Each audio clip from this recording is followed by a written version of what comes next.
తాకట్లో ఉన్న మీ బంగారాన్ని విడిపించి ఆ రోజు ఆన్లైన్ రేటుకి కొంటాం. Sharma gold company.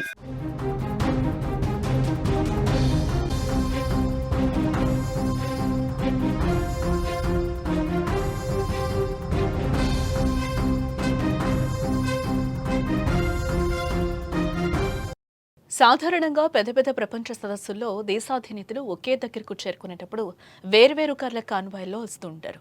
ఇదొక అంతర్జాతీయ ప్రోటోకాల్. కానీ దీనికి భిన్నంగా ఇద్దరు శక్తివంతమైన దేశాధినేతలు, భారత ప్రధాని నరేంద్ర మోదీ, రష్యా అధ్యక్షుడు వ్లాదిమిర్ పుతిన్ ఒకే కారులో ప్రయాణించి ప్రపంచం దృష్టిని ఆకర్షించారు. ఇది ఇరు దేశాల మధ్య ఉన్న బలమైన స్నేహబంధానికి, అలాగే ఇద్దరు నేతల మధ్య ఉన్న వ్యక్తిగత సాన్నిహిత్యానికి నిదర్శనమని ఇక్కడ మనం చెప్పుకోవచ్చు.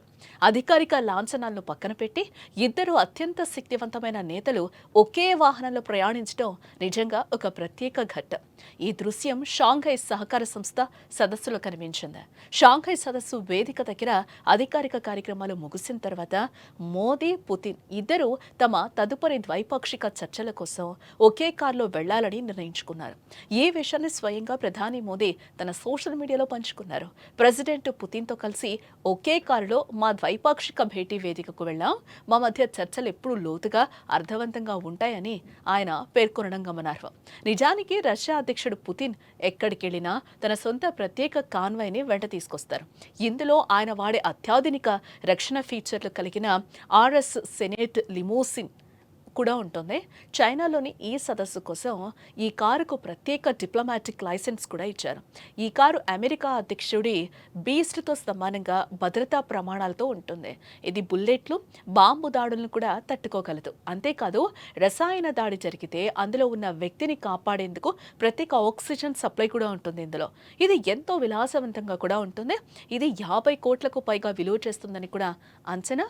ఇక ఈ సదస్సు కోసం చైనా పర్యటనలో ఉన్న ప్రధాని మోదీ కూడా ఒక ప్రత్యేకమైన కారులో ప్రయాణించారు. ఆయన ప్రయాణించిన Chinese luxury car brand Hongqi L5 limousine. Hongqi అంటే మాండరిన్ భాషలో రెడ్ ఫ్లాగ్ అని అర్థం. ఈ బ్రాండ్ చైనా ప్రభుత్వానికి చెందింది.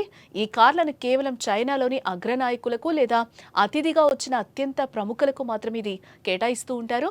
2019లో చైనా అధ్యక్షుడు షీ జిన్పింగ్ భారత్ వచ్చినప్పుడు ఇదే కారులో ప్రయాణించడం జరిగింది. ఈ కారు కేవలం విలాసానికే కాదు, భద్రతకు కూడా పెట్టింది పేరు.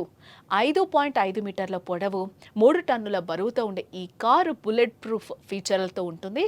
ఇందులో మసాజ్ సీట్లు, హీటింగ్, వెంటిలేషన్, ఎంటర్టైన్మెంట్ స్క్రీన్ వంటి అనేక అత్యాధునిక సదుపాయాలు ఇందులో ఉన్నాయి. మొత్తానికి ఇలా ఇద్దరు ప్రపంచ నేతలు వేర్వేరు అరుదైన, ఖరీదైన కార్లలో ప్రయాణిస్తున్నప్పటికీ షాంఘై సదస్సు తర్వాత వారిద్దరూ కలిసి వెళ్లటం భారత్కు, రష్యాకు మధ్య ఉన్న స్నేహబంధం ఏ పడదో అర్థమవుతోంది. వేదికపైకి ఒకే కారులో రావడం ద్వారా ప్రధాని మోదీ, అధ్యక్షుడు పుతిన్ తమ మధ్య ఉన్న బలమైన వ్యూహాత్మక భాగస్వామ్యాన్ని, నమ్మకాన్ని మరోసారి ప్రపంచానికి చాటి చెప్పారని చెప్పుకోవచ్చు. ఈ దృశ్యం నిజంగా అరుదైందని, అంతర్జాతీయ సంబంధాల చరిత్రలో ఒక మైలురాయిగా మిగిలిపోతుందని కూడా విశ్లేషకులు చెబుతున్నారు.